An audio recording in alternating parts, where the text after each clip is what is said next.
All right. Theme song in three, two, one.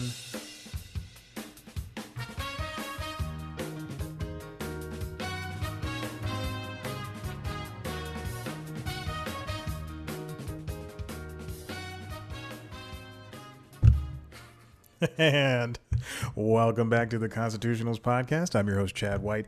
If you didn't know, this is the premier podcast for the website cpluscomedy.com. It's a website. Go there. Just clearing out all of my notifications for the past 30 minutes.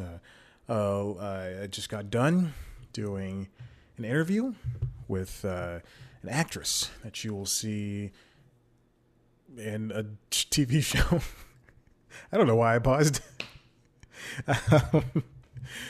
The show is called, I'll get into this after the break, but the show is called, maybe I'm slowly dying, and that was my response to be slowly dying. De Brutas Nada. It's a Spanish language show set in Mexico City, shot in Colombia is what I found out, and it's a rom-com dram, mostly rom. It's a rom-com. And it stars a bunch of funny Spanish-language actors, Spanish-speaking actors. And, we'll get into that after the break. So let's get into whatever this show is right now. Let's hop in because we got a lot to talk about. Welcome to Constitutionals, episode 175. I think that's what it is. And you know what? I'm not going to check. This first story comes from Variety. Where it was written by Michael Schneider. Sorry, I was reading this side, and I saw that Sega's developing a Yakuza live-action adaptation based on the video game. Anyway, Emmys, but little known fact about the video game series Yakuza, it was only released in Japan on like the PS2 or the PS3, one of those consoles, and then it slowly started trickling over here to America. And it's not a little known fact. This is if you play video games, you know this. And so it slowly started with like Yakuza 3, I think, like starting with Yakuza 3 or 1, and then 2 and 3, and then obviously 4 and 5 followed. But then they have prequels like Yakuza 0, Yakuza Kiwami, and Yakuza Kiwami 2, and like they have a spin-off series. And it's Yakuza is an RPG series. Fighting open world game, and it's about you're just in the Yakuza world in Japan, and there's mini games, and like that's the draw. There's a huge sprawling story, mini games, and you have like multiple fighting stances, and it's really cool. And so I thought for years I thought, oh, I'm gonna love these games, I'm gonna love them, and with Xbox Live and PlayStation Network, you get some free games sometimes, and I got a couple of these games for free, and turns out I don't like them. I spent all this time thinking I like these games. I don't like them. I don't like the way they control. It's all jittery and janky. A lot of the games are not dubbed, and so you have to read the subtitles, and there's a lot of cutscenes, so it's not a problem, but it's just the controlling is not what I thought it was going to be. Anyway, they're fine games. I'm just not that interested. All right, so let's move on. Written by Michael Schneider. On Variety, Emmys behind the scenes, Jimmy Kimmel, co-head writer Molly McNary, also his wife, on what went right and what went wrong. So the Emmys happened. They were at home. Everybody, I think it was a good Emmys, lowest rated Emmys of all time thus far. Thought it was good, considering, and they handled everything well enough. If you like the Emmys, then you like that. And I can't imagine someone just, every year watching it and hating it. So there was things like there was a bit where Jimmy made it seem like they were hosting the Emmys live with famous people there. Obviously it was fake. And if you're stupid enough to believe that it was real, then, come on. Let's see. Jennifer Aniston, there was a fire bit, and Jennifer Aniston had trouble putting out a fire. This is true. This is a really true thing that I really love. They had people in hazmat suits all night long. They had commercials of the new Kia Optima or whatever, and how fast it was, and they were telling you, hey, we at every single one of these people's homes and locations, we're going to deliver the Emmys live. And by like the third time they said that, like at first I was like, oh, that's pretty cool. And then the second time I thought that can't be true. Third time I said, no, that's impossible. And then Rami Youssef, when he lost, spoiler alert, for his show, he tweeted out something like the next day that said, when you lose an Emmy, and it was a person in a hazmat suit holding an Emmy and just like waving and then like and leaving, walking off away from Rami's house.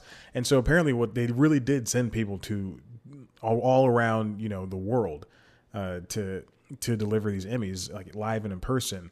And what they did was, and you'll find out in this piece if you ever read it, you didn't know if you had the winning Emmy until like a minute before it was announced. So everybody was like at the ready, and then they go to Kerry Washington's door and knock on the door, and then like, hey, you won the Emmy, and then knock, and then somebody would deliver the Emmy. That's very cool. That was very interesting. I think that's a very good idea, especially for what happened, for what was going on. A lot of pre-tapes and all that stuff. Jimmy was worried about messing up, just like he did at the Oscars, just like he did. Like a thing happening where there was where La La Land won Best Picture, but Moonlight really won. All that stuff. There's very good behind the scenes tidbits from Jimmy's wife, and and obviously since Jimmy hosted, it was his staff from Jimmy Kimmel Live that took on the duties of producing the show and writing it and stuff like that. So I think they did a very good job for what it's worth. And I enjoyed my time watching the Emmys. It was that and a basketball game on at the same time, flipping back and forth and everything. I think it was a good job. So I don't want to harp too long on that because the Emmys already happened. And this show is a late week show. Next up, Microsoft to acquire ZeniMax Media and its game publisher, Bethesda Softworks. So in short, Microsoft spent $7.5 billion in cash to purchase Bethesda Softworks, which produces games like Doom, Fallout, Quake, Wolfenstein, Dishonored, and the Elder Scrolls series. This means that games from this point forward, published under those banners, published under the Bethesda Softworks banner, are technically owned by Microsoft. Now, this isn't the first time that Microsoft has purchased a company. And so these, obviously, it's not the first time they've purchased a company. But they've been, if you pay attention to video games, they've been buying up partners left and right so that they can ensure that this next generation of Xboxes will have more first-party games as opposed to this current generation, which has not had that many. And so that means games that are published under Bethesda Softworks' name from now on will be Microsoft branded. And obviously, they've bought other companies that have done that before. Like they bought Mojang, which makes Minecraft. They've bought probably, I don't know, one or two others. But I think this is a very good acquisition. Bethesda is a publisher that takes a long time on its games, but their games are beloved.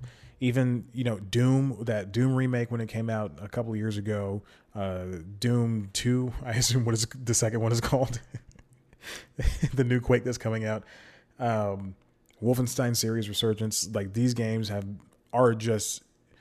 they left, Doom and Wolfenstein in particular, left the zeitgeist, and now they're back after phenomenal games, and it really shows. They really do good work.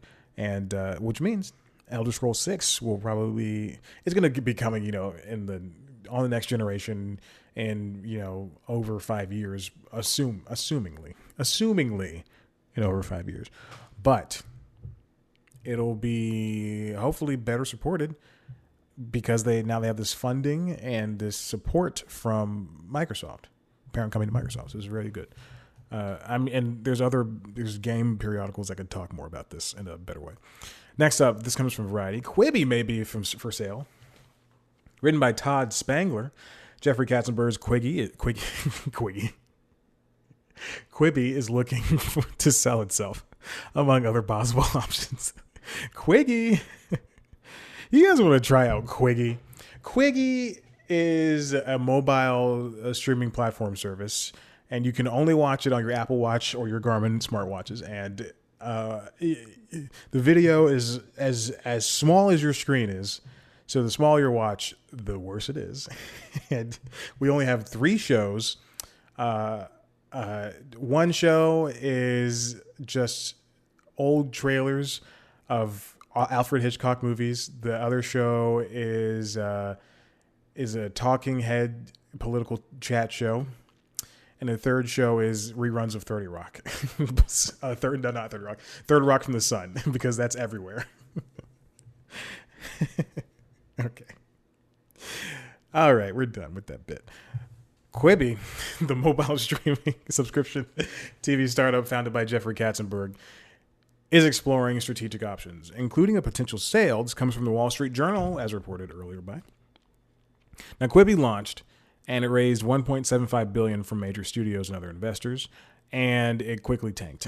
In about 3 months, I think more than, let's say, 90% of the users dropped off because nobody wants to pay $5 to watch, to look at their phones and do that and flip it up and down and stuff. And I urge you to watch the video if you're not watching the video, because I just did a whole routine with my hands.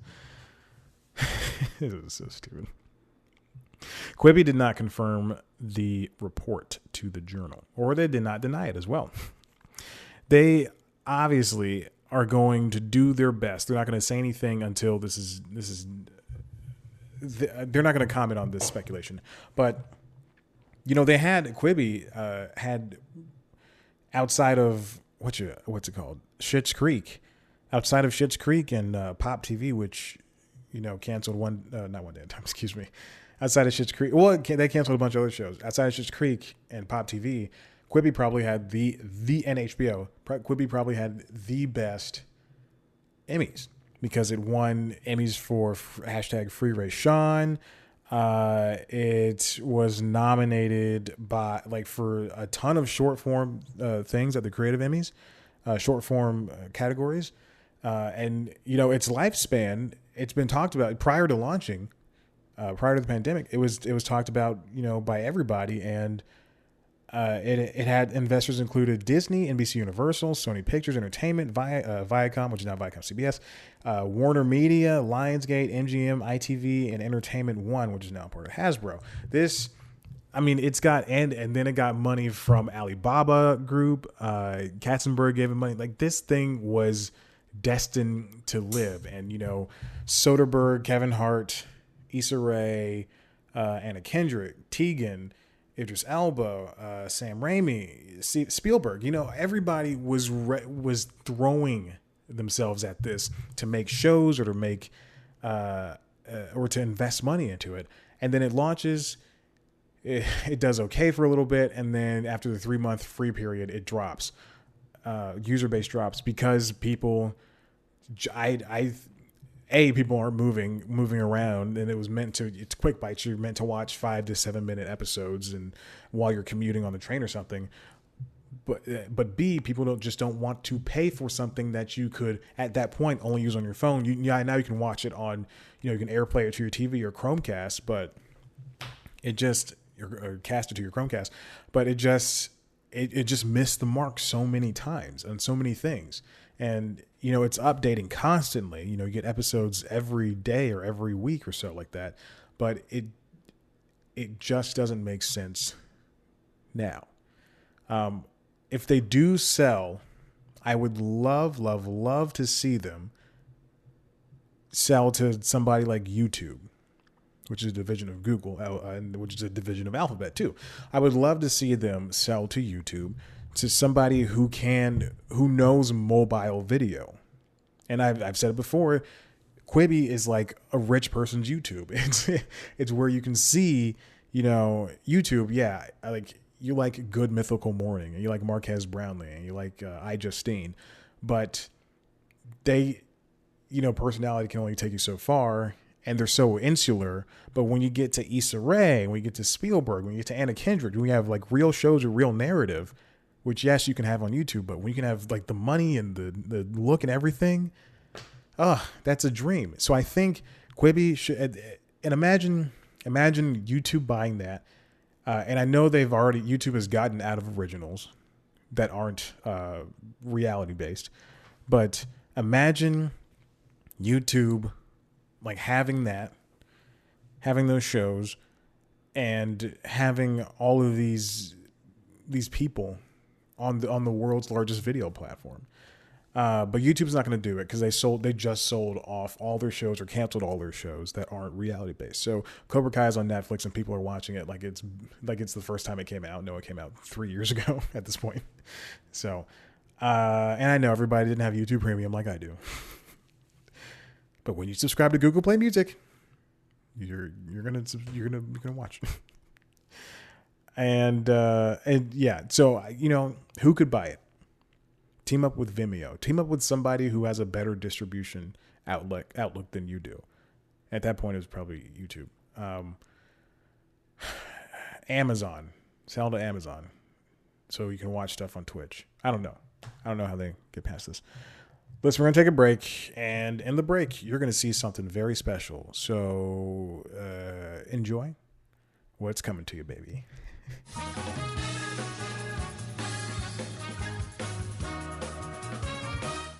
And we're back to the show. Welcome back. You ever have that feeling where you're shooting an episode of the Constitutionals and you get up, you look at the camera, and the camera's battery is almost dead? Very lucky that did not die on me. Listen, what you just watched was a trailer for a TV show called De Natas Brutas. Sorry, De Brutas Nada. De Brutas Nada. De Brutas Nada. It's a new Spanish language TV show that is it's reminiscent of shows like The Bold Type and Friends, and just basically any sitcom rom-com you like out there. A very fun, feel-good time, which I hate to describe things as, especially during what we are doing right now. But it is a show that I just interviewed the star of, Tessa Ia. Tessa Ia. She's a very bright and fun person to talk to. She and I discussed, and you'll see this interview at a later date, which I have yet to to know about myself. I forgot to write down when the show comes out. But the show was purchased by Sony, so you'll eventually see it somewhere on familiar platforms. So De Brutas Nada. Enjoy. It's a very attractive looking show, full of just great, gorgeous people. Not one ugly person in the bunch, which, I mean, and it's a very funny show too. Yeah, there you go. Watch the show, and go watch that trailer again. Give him some love. This next one comes from the New York Times. Journalists are leaving the noisy internet for your email inbox. This comes from Mark Tracy. Now, this is very important. This is a story I saw not even 3 hours ago. And the reason the Constitutionals used to be early on, 170 episodes ago, it was me trying to find the voice for this show. And I don't know, and I truly didn't know what the show was going to be. And I just thought, gotta have some type of weekly podcast come out. Although I did try to record I did 2 other podcasts before this, and for a little bit I was doing a daily podcast. So it's called The Application, so I can get a job at WABE in Atlanta. Did not get the job. They strung me along until the very last interview. I did like 3 or 4 different interviews with them. And anyway, it still hurts. Not joking. So eventually the show became me reading news stories and talking about them. Of course, only in their entertainment business news world. And I like the entertainment business. Maybe I'm not meant to be a television writer the way I want to be. Maybe I'm supposed to be a business lawyer. I don't want to go back to school. I don't want to learn anything. That'd be a good show, though. You're a business lawyer. I gotta write. I gotta stop talking out loud. You're a business lawyer, and every episode you have a different client. There it is. Whatever. We all extrapolated what I meant from that. So so I talk about stories, but one thing that I've kept going with even with the shifting tides in the stories has been that I try to talk about the writer. Like 99% of the time, I talk about the writer, and I mention the writer's name and things like that. And I joke around. I go, "Oh, Todd Spangler, my good friend." I don't know. I don't know any other writers, but I always go like, "Oh, Leslie Goldberg, my good friend," um, and and I say that because when you get to read the trades like Variety, Hollywood Reporter, The Wrap, and Deadline, when you read The Verge, Engadget, even IGN, he says with a heavy sigh, Vox, NPR, The Atlantic. When you get to read New York Times, when you get to read these people and learn their voices, even if they aren't supposed to be editorial about it, you get to learn, who they are and everything. But a bad thing that comes from them working for these periodicals and these big companies, and you even saw it this summer when Bon Appetit and Architectural Digest and Epicurious and all of those shut down for the past couple of months because Condé Nast is fostering a toxic work environment, which is another thing I hate saying, but a work environment that's not good for women, for people of color, A, or women, B. It's if you don't know the story there, just go Google Adam Rappaport, and you'll see that he was in brownface, ruined, and he lost his job, rightfully so, and he and the top brass at Condé Nast have always been horribly racist, and they lost a lot of good editors over at Bon Appetit because Condé Nast is a bad company, and Anna Wintour has not done anything. That being said, anybody offers me anything for more money than I'm making right now, I will do it, but I will voice my opinion. So there are other platforms like YouTube, like Twitch. Why did I say Twitch? Like YouTube, like Patreon, where these reporters can go to make money that isn't going to, and they can speak their minds and their voices and do all the writing they want to do without having that editorial oversight from a corporate nature, from a corporate standpoint, or from anyone else that will siphon their views or filter their views and things along that line. So there's a company called Substack, which has been around for a couple of years, and while it's free, while you can use it for free, writers that have been established can invite their readers to subscribe to their newsletter. That's what Substack is. It's a newsletter company, and they can charge you no money. They can charge you $5 a month, and you get these newsletters daily, weekly, monthly, whatever, and you can write about whatever. And so this piece from the Times talks about Casey Newton, how he left The Verge, which is a thing I like to read, and how he basically secured his new lifestyle, his new editorial lifestyle by writing on Substack and having his dedicated readers, also who can also still read The Verge, but also see this guy's views over on Substack, which is phenomenal, which is a good thing. And just like Patreon, the company Substack takes a small portion, so they take 10%, and if you have 1,000 people and per month, and they're paying $5 per month, you can make a living. Even less than that, you can make a living depending on where you live. So it's great. And so you see people, and what the piece goes over is newspapers are losing jobs or cutting jobs left and right. Even in the newsroom, in television, on the digital front, there have been thousands upon thousands of jobs that have been cut and lost over the past year, even. So this is a great way for those people who have a following to earn the money. However, just like Patreon, you are at the expense. This is the only word I can come up with. You're at the expense of what your audience, wants. If you say the wrong thing, they can pull their funding at any time. You know what I'm saying? Like if on the Doughboys Patreon, which is a food review podcast. It's so stupid. Fast food review podcast. Excuse me. You pay $5 a month. You get an extra episode of the show every month. Every week. You get an extra episode of the show every week.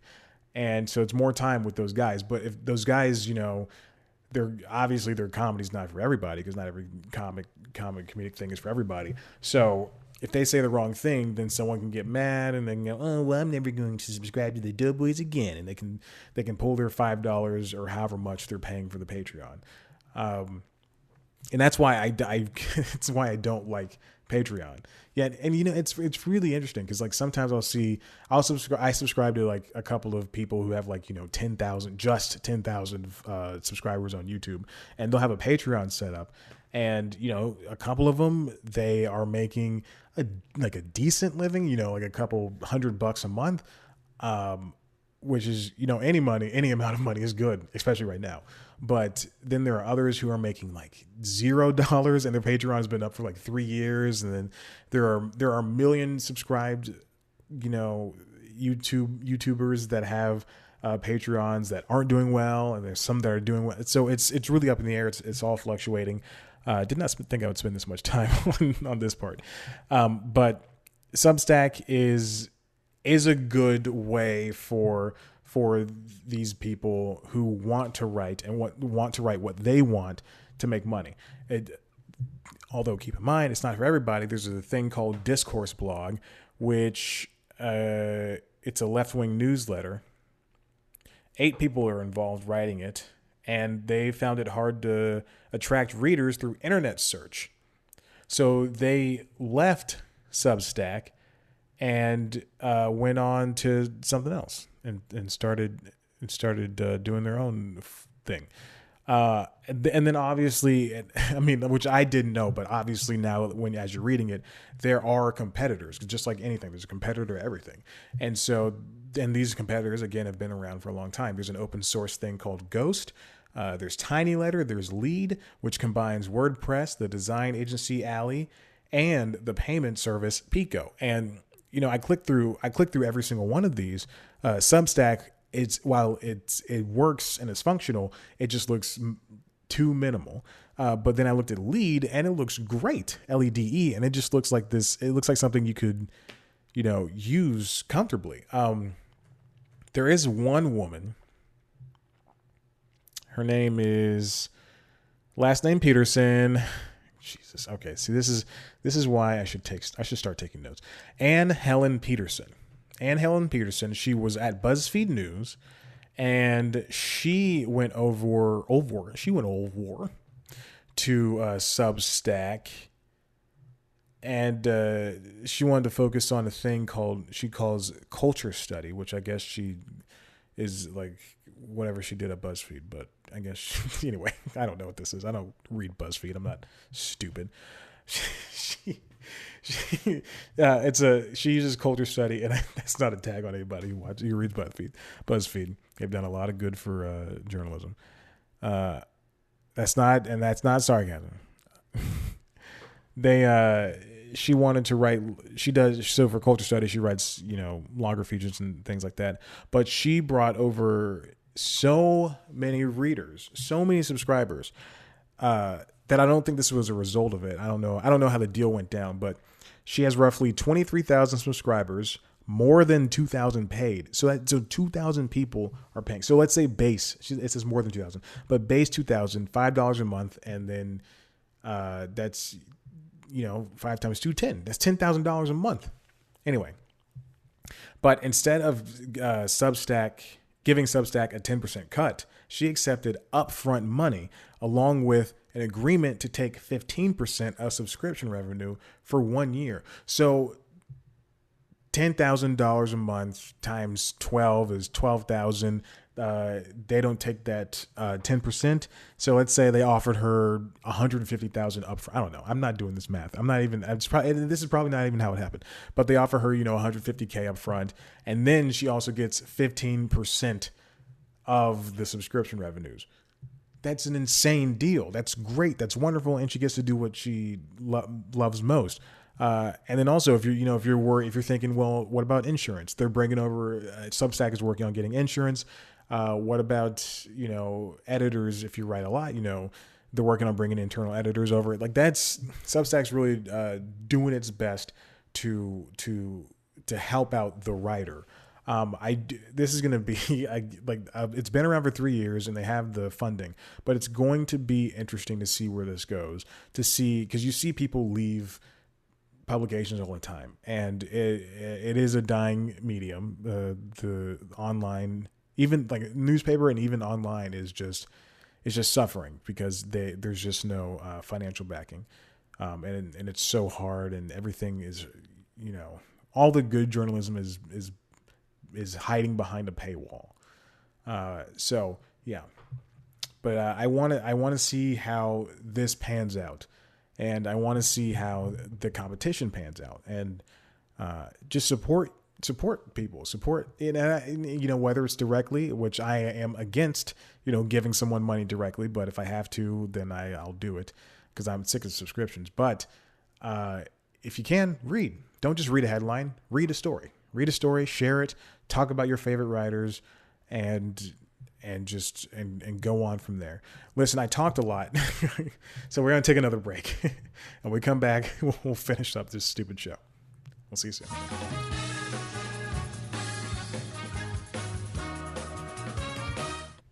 And we're back to the show. I had enough time to put one hand over on the phone to time the stupid segment, but I didn't have enough time to put one headphone in. Jesus, Chad. Okay. Let's talk about Paramount Network shifting its strategy. I wanted to talk about Ellen's apology, and what I wanted to do was to watch this video. You'll just see me swing the microphone for the first time. Let's see, I've had this microphone for 2 years now. And I've had it on the stand, and I'm usually pretty good at swiveling and not even noticing that I'm swiveling it, because that's how good of a broadcaster I am. That's how good of a TV personality I am. and it swiveled and it hit my chin, and I didn't know what to do. For a split second, I felt attacked. Anyway, I wanted to watch Ellen's apology. Because I recorded the show, and I wanted to see her apology over what happened this summer, because apparently she's a terrible person. Apparently she's allegedly a terrible person. But I think that's even though the apology has been widely criticized and called what Jennifer Moss over at The Wrap quoted other current and former staffers as tone deaf. I do think that me watching the video and pausing it every so often and commenting and analyzing what she's saying would be rude, and I think that's important for me to say out loud instead of holding it in and going, I don't want to do this story. I don't think it would. I mean, even if she was a horrible person to people, or a unkind person, because she's the be kind lady. If she's an unkind person to people, and even if she, even if the producers around her fostered a horrible working environment, I don't think that me or anybody really, anybody going, every time she told a bad joke during this apology, it would be helping the situation. So my hope is that and this is apparently, working there. Apparently, I think I read in this piece from Ms. Moss over here on The Wrap, the work environment is, slightly different, and she's a little bit more involved in the meetings and stuff. But this is just the first week, so we'll see what happens. Maybe maybe the microphone. Almost hit myself again. Maybe the microphone's just a little too loose. Anyway, check out this piece, and watch the apology video and see if it's 6.5 minutes. See if you agree that this is tone deaf, and doesn't really fit. I get she's a personality, and I'll do one criticism. I get that she's a personality, and a comedic personality at that, but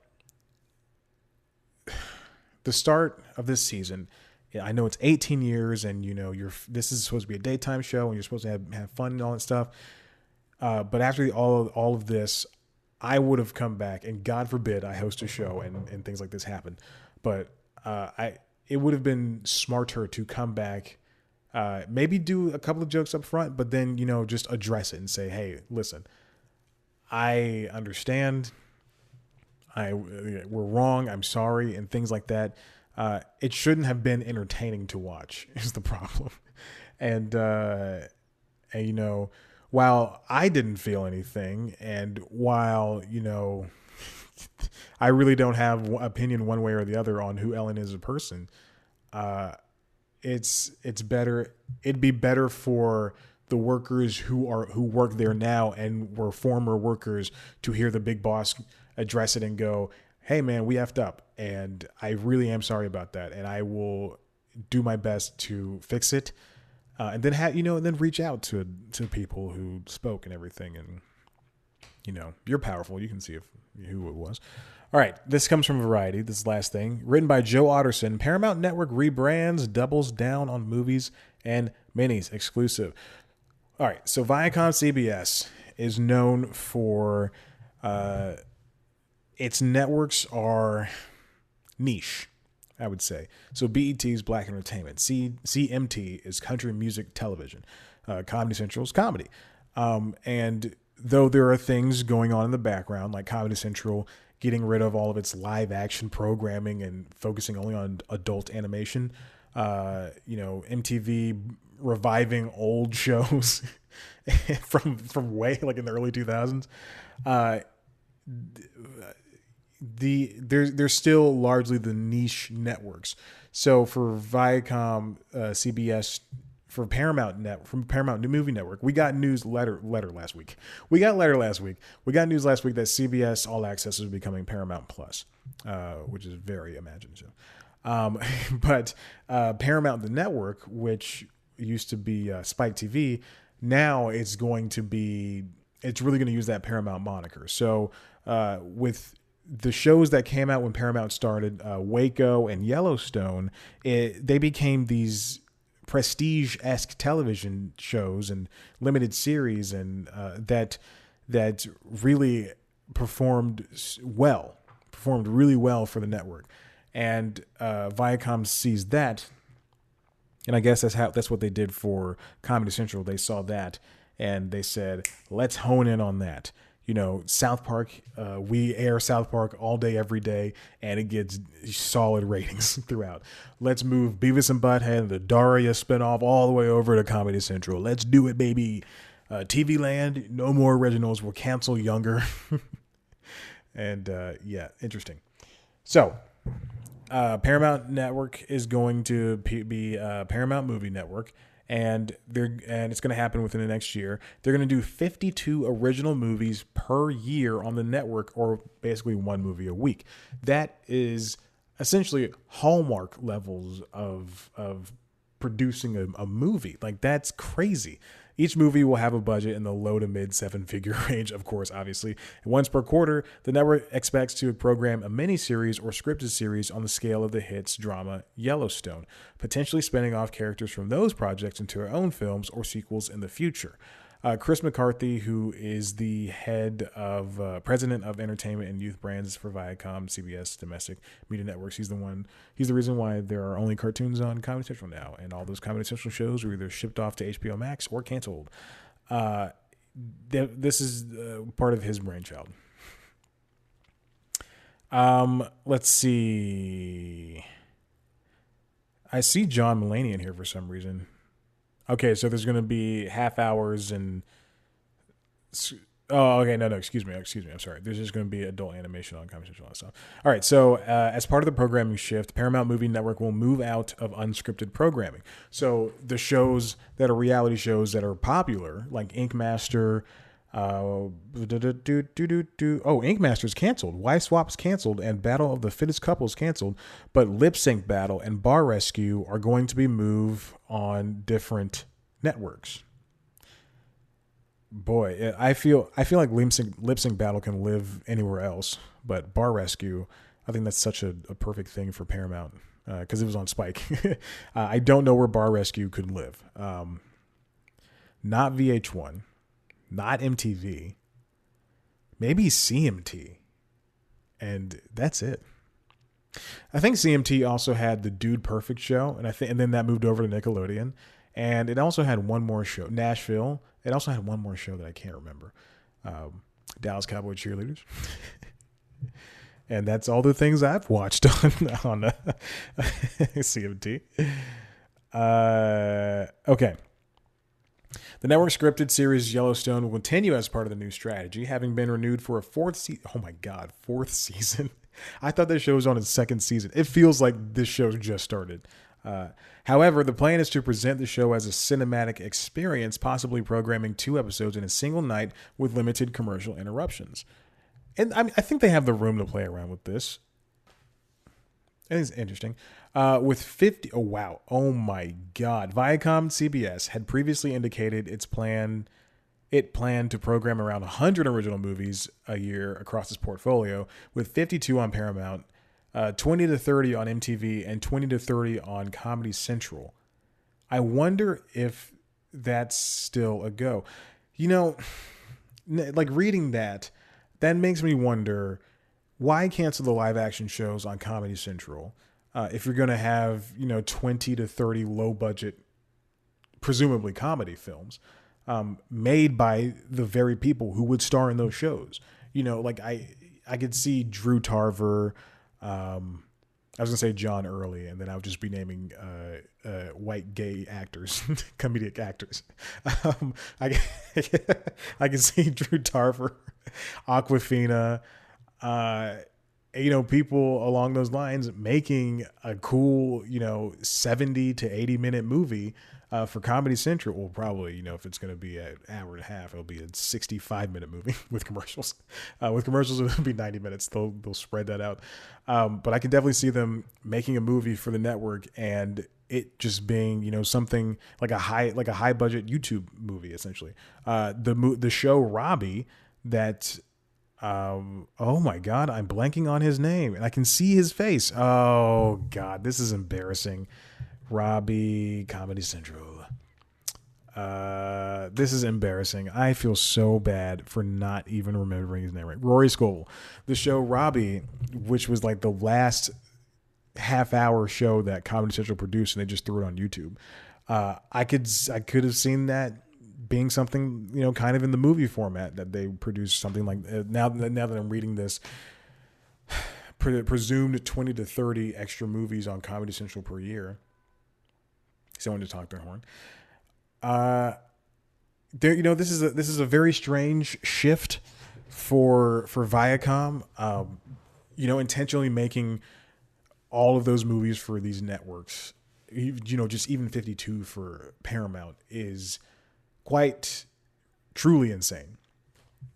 And it just makes me think, where are you? Like, that's not a good way to spend money. Like, this is the same company that would go dark on DirecTV or Dish Network because they're not getting enough money, to have their networks on there, or they'll charge YouTube TV a substantial fee, which means that YouTube TV throws the fee back on the viewer, and we have to pay an extra $15 per month just because we get Comedy Central and MTV on YouTube TV. Yeah, I mean, it's a cool thing because Netflix one year did a comedy special a week every Tuesday. And I think they were on that roll for like at least a year and a half to maybe 2 years. But where does it like, where does it go from there? Like, you producing a bunch of crappy scripts doesn't equate to views. So it would have, I would like to see 20 movies instead of 50 too. 20 movies, you know, modest budgets, you know, just higher than the 7 figures you're going to give. And yeah, just put that kind of love and care into it. And you know, Chris McCarthy, if you're watching, I got like 3 movie scripts ready to go. That's not a joke. I'm ready, like all ready to shoot. Hard R's, all of them, but ready to shoot. Listen, if you like what you heard here, head to the website, cpluscomedy.com, where there's interviews with your favorite comedians and comedy-based people and other entertainment people like Tessa Ia. Next week, I have, on Monday, interviews with the cast of The War with Grandpa, starring Robert De Niro, Uma Thurman, Rob Riggle, Christopher Walken, Cheech Marin, Jane Seymour, and 2 other people whose names I forgot. That's embarrassing. But definitely check out those interviews. I talked to mostly everybody except for De Niro and Thurman. And cute little movie, you know. It reminded me of, what's it called? Diary of a Wimpy Kid. Lots of great gags, mostly because it was handled by a couple of the SpongeBob guys, people who've worked in cartoons, so it's really gag heavy.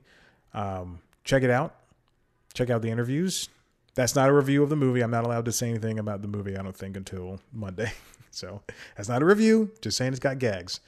So, you know, check out the interviews coming out Monday. Hopefully I have all the videos. So yeah, it'll be out Monday. And then I'll be talking to the director, Tim Hill, who is a SpongeBob guy, next week. And you'll see that interview probably the day after I do it. So definitely check it out. Tessa Ia's interview is coming up soon as well. I have the video for that and the audio. If you want to see a video version of this show, as well as if you want to see the interviews, you can head on over to youtube.com/cpluscomedy, where you can see our flagship show, News Time, which is like the Daily Show, except way less funny. I take one story and I extrapolate it to the fullest. It's a weekly show. This week's episode is about these 2020 summer box office and how the pandemic affected it. 70% drop, analysts suggest. And the rest of the box office as well. So definitely check it out. Good episode. I've been on a tear with these episodes lately, so I'm bound for a failure at some point. I'm kidding. Yeah, maybe. So definitely check it out. Thank you for listening. Thank you for watching. Follow us on Instagram and Twitter at cpluscomedy. Follow me on Twitter and Instagram at Chad Black White. Like us on Facebook. Rate, review, subscribe to this show. Apple Podcasts, Google Podcasts, Stitcher, Spotify. Now on Amazon Music as well, baby. That's right. We got the 5th tier. One of the first podcasts on there. That's not a joke. One of the first podcasts on Amazon Music. So they emailed me and I said, yes, let's do it. I don't know why you're emailing me, so let's do it. Thank you for listening. I appreciate it. Goodbye. This is the outro right here. Nope, did not press the button. Here it goes. Bye.